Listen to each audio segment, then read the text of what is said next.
अस्सलाम वालेकुम, सबको ईद मुबारक।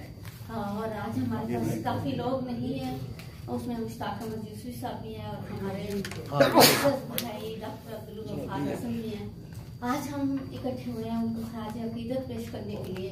और माशाल्लाह जैसा कि उनके नाम से जाहिर होता है, आज उनका सिर्फ इनाम का तखल्लुस ही नहीं था, बल्कि उनकी शख्सियत का एक हिस्सा था। और उनकी वो शख्सियत, मुझे उनका वो शेर याद आता है, एक कदम और एक कदम और। तो यानी कि ये उनकी अशार की भी बातें वो थी। और उनकी जो खास बड़ी बात थी, उनकी महफिल उर्दू अदब की, अफसाना नवीसी को किसी ने कभी इतनी तरक्की या तहरीक नहीं दी जितनी के डॉक्टर आजम साहब देते थे। और उनकी यही हिस्सा है कि उन्होंने अफसाना भी सुना करते थे। और एक नंबर की बात है कि जब अफसाना पढ़ने का वक्त आया था तो मैं कहने लगे कि आपने लाई है, मैंने कहा जी। और उनको ये बात बहुत बुरी लगती थी कि आप बगैर देखे पढ़ें। तो मैंने ना खोल के, मैंने बिल्कुल अपने दिल से उस की बातें सारी कर रही थी, अफसाने को खोल के तो मैंने ऐसे ही कोई रख दी और सफे भी पलट जाती थी। और आखिर पे जब मैंने देखा वक्त थोड़ा रह गया तो मैंने बड़ा ट्रेजिक एंड देके उस अफसाने को खत्म कर दिया। लेकिन मैं जो आप बताना चाहती हूँ बात आपको वो ये है कि इतनी तहरीक उन्होंने दी कि वाकई अफसानों में मैं उस वक्त से देखूं और अब देखूं तो एक इर्तिका का आलम है। अपनी तरफ से कुछ नहीं कहूँगी, सुनने वाले कहते हैं। तो ये सेरा सारा उन्हीं के सर जाता है कि उन्होंने उर्दू में न सिर्फ नज़म गजल बल्कि अफसाना नवीसी को भी इसका हिस्सा बनाया और बहुत अच्छी तरह से बनाया। और मैं ये कहती हूँ कि ये मजल्ला है उनका जो आखिरी हमारा शाया हुआ था, इसमें हमारी अफसाना भी है, मेरा इसमें शायरी भी है और लोगों की भी है। तो ये मैं उसको बड़े एहतियात से संभाल के रखे हुए हूँ कि ये एक नक्शे अव्वलीन, उनका नक्शे आखरीन भी था। और उनकी और भी बहुत सारी बातें हैं, क्योंकि वक्त थोड़ा तो मैं ज्यादा वक्त नहीं लेना चाहती हूँ, ना कुछ कहना चाहती हूँ।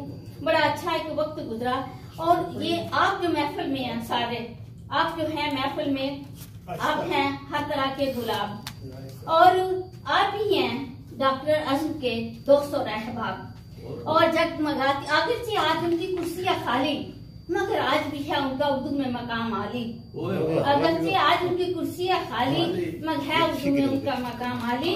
और आप सब गोहरे नायाब हैं और क्या करूं मैं जबानी से इजहार, हम सभी आपके तहे दिल से शुक्रगुजार हैं।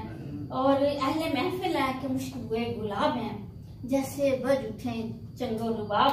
और जगमगाए है महफिल उर्दू डॉक्टर अज़म के बगैर में, लेकिन आज भी डॉक्टर साहब हमारे लिए गोहरे नायाब है। बिस्मिल्लाहिर्रहमानिर्रहीम, अल्लाह के नाम से शुरू करती हूँ जो बड़ा मेहरबान और नहायत रहम करने वाला है। और मेरी ये गजल जो है ये डॉक्टर अब्दुल गफ्फार अज़म के नाम है, न सिर्फ उनके बल्कि आप सबके नाम है, जो आप उसी बाग के फूल हैं। और आज करती हूँ कि गर्मिये शौके सजन है रंगे गजल, गर्मिये शौके सजन के अज़म है रंगे गजल, जाम सबू पैमाना, जाम सबू पैमानाए अज़्म है रंगे गजल। शुक्रिया। और जुस्तजुए हुस्नो इश्क में, जुस्तजुए हुस्नो इश्क में जान गुलाना, गैसुए ताबदार के अज़्मे जान आना है रंगे गजल, के अज़्मे जान आना है रंगे गजल। और आरज़े महबूब के, आरज़े महबूब के गोहरे अज़्म की तरह एक फसूं के फसाना है, एक फसूं के फसाना है रंगे अज़्म गजल। और हकीकत कल्बे जाना के हुस्न पर्दा नशी, हकीकत कल्बे जाना के हुस्न पर्दा नशी, रंगे हिना के बुलबुल का, रंगे हिना के बुलबुल का अलापना है रंगे गजल।